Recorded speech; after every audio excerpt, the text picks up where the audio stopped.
Seeing that the Russians had not stirred, the emperor came to the conclusion that they had constructed new fieldworks to replace those that they had lost the previous day.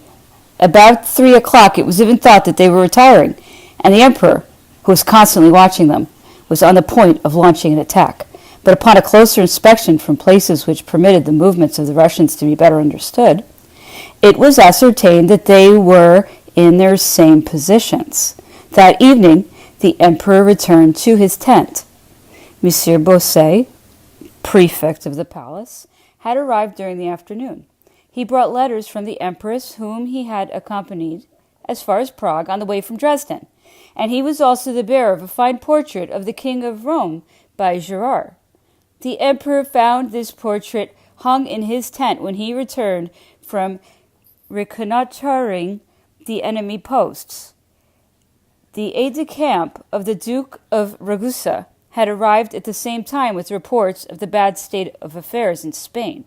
The courier from Paris had brought the emperor advance news of this some days previously. But Russian matters were too serious at the moment for him to pay much attention to the Duke of Ragusa's reverses on the peninsula. The English have their hands full there. They cannot leave Spain and go make trouble for me in France and Germany. That is all that matters, he said to me the next day. On the 7th, before daybreak, the emperor was at the redoubt by our right, and together with the Prince of Eckmühl, Berthier, and myself, went to the edge of the wood in front. As soon as daylight came, the emperor's order of the day was to read to the troops.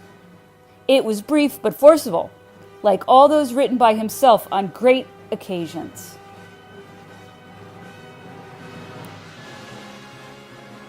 The Poles, the King of Naples with his cavalry, who were on the left, and the Prince of Eckmühl's troops were in motion before daybreak. Their attack was impetuous, and the defense stubborn. Prince Bagration, facing them, resisted vigorously and tenaciously, but our troops were so full of enthusiasm that nothing could stop them. General Campan, who was wounded in these first attacks, was replaced by General Rapp, who shared a like fate at the head of these same brave fellows. Generals who were killed or wounded were replaced without the least sensation being caused, without the action being in the least delayed, even when the Prince of Eckmühl himself was hit. Marshal Ney overwhelmed and broke up the advanced corps of the center with his usual boldness. At 7 o'clock, there was at this point a cannonade and a roar of musket fire such as had not been often heard. In the meanwhile, the King of Naples backed up with his cavalry the impetuous attack of the infantry on the right, and the Prince of Eckmühl's corps, and the 2 remaining fieldworks on the Russian left were taken. At 8 o'clock, the emperor was informed that Montbrun, general of the division and commanding the 1st Cavalry Corps, composed of 3 divisions, had been killed. He recalled my brother, whom he had sent to the attack on the right, and who came up a moment later to announce the taking of the 2 redoubts and the subsequent successes. "Go and take command of the 1st Cavalry Corps," the emperor said to him. "Do as you did at Arcebispo." The Prince of Neuchâtel drew him up a written order to show to the generals of division. My brother seized my hand, saying, "With things this hot, I don't suppose I shall see you again. We shall win, or I shall get myself killed."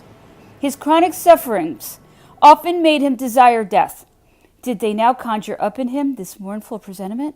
Or was it possibly the heat of the action? I do not know, but I could not rid my mind of this ominous farewell until an even more fatal event occurred to confirm the foreboding which had overtaken me.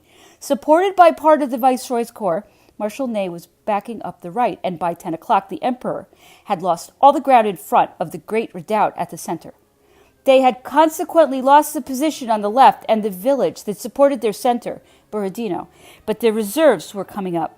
For a moment, success hovered between the 2 sides toward our right, and we even had to draw in our advanced troops to the main body while falling back on the captured redoubts.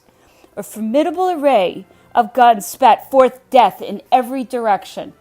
The Russian infantry made fresh efforts to regain their lost ground. The great redoubt belched out a veritable hell on our center. In vain did Marshal Ney and the Viceroy combine their forces to attack it. They were repulsed.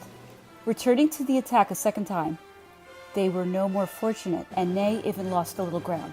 A section of the guard, who had followed by echelons the movement of the corps, which united the center to the right, took up the position from which, if necessary, they could support this corps if the momentary forced retirement should become more serious. But our artillery checked the dash of the enemy, who for a long time stood firm under the fire of devastating bombardment. Finally, they were forced to yield the ground which we had previously taken from them.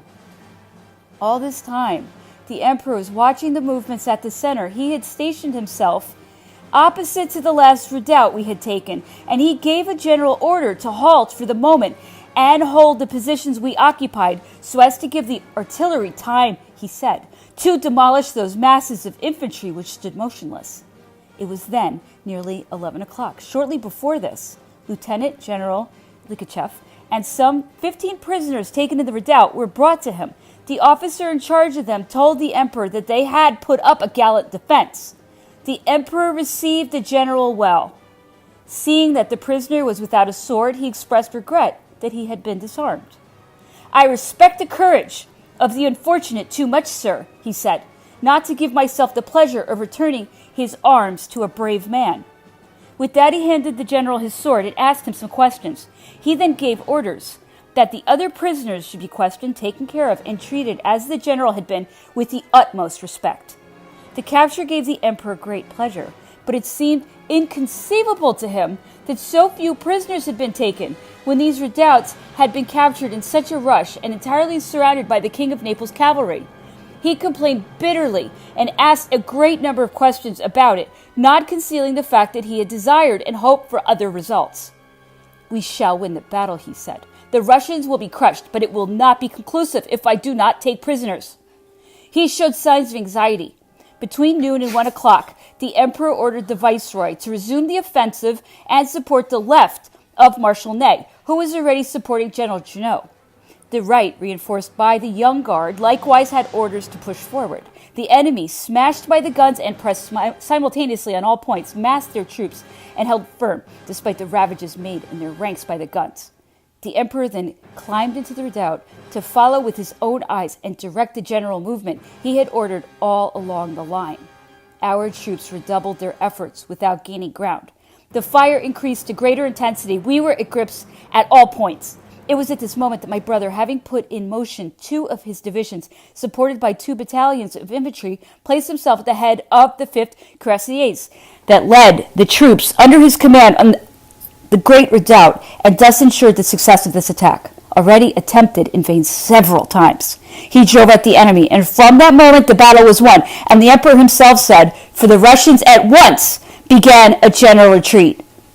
I think it was about at 3 o'clock when the aide-de-camp arrived in hot haste to tell the emperor that the great redoubt had been taken by my brother and that the enemy was retiring at all points. An instant later, Monsieur Vaubert, my unfortunate brother's aide-de-camp, who had not quitted his side, brought the emperor the details of this affair and told him that my brother had been killed by a bullet below the heart, just as he was coming out of the redoubt to pursue the enemy, who had rallied at some distance and were advancing to retake it. I was at the emperor's side when this report was brought. I need not attempt to describe my feelings.